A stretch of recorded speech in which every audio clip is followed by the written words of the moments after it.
संतरे बेचने वाली बूढ़ी अम्मा की कहानी, जिसके पास एक नौजवान लड़का हमेशा आता, हमेशा संतरे खरीदता और खरीदे हुए संतरों में से किसी एक को, उसकी एक फाक को चखते हुए कहता, अम्मा देखो ना, ये तो कम मीठा है।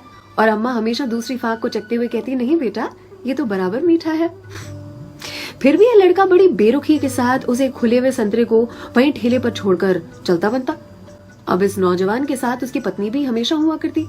एक दिन पत्नी ने पूछा, ये जो तुम हर बार अम्मा के ठेले पर पहुंचकर नौटंकी शुरू कर देते हो, ये संतरा तो कम मीठा है, ये संतरा तो कम मीठा है। संतरे तो मैंने भी चखे हैं, बराबर होते हैं, लेकिन फिर इस नौटंकी के पीछे राज क्या है, चाहते क्या हो तुम? इस पर लड़के ने अपनी पत्नी को एक मीठी सी मुस्कान दी और कहा, मुझे भी पता है कि सारे के सारे संतरे बहुत ही मीठे होते हैं, लेकिन तुमने कभी अम्मा को देखा है?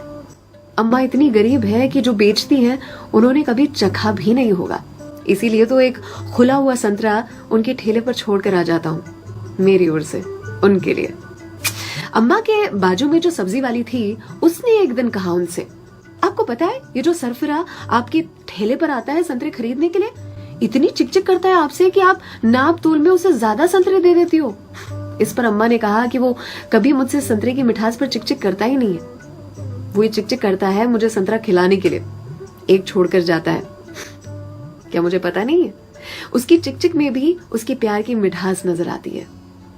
वो कहते हैं ना कि मेरे हिस्से से ज्यादा तूने मेरी थाली में परोसा है, कितनी भी मुश्किलें दे ऊपर वाले, मुझे तुझ पे भरोसा है। छीन कर खाने वाले का कभी पेट नहीं भरता और बांट कर खाने वाला कभी भूखा नहीं मरता।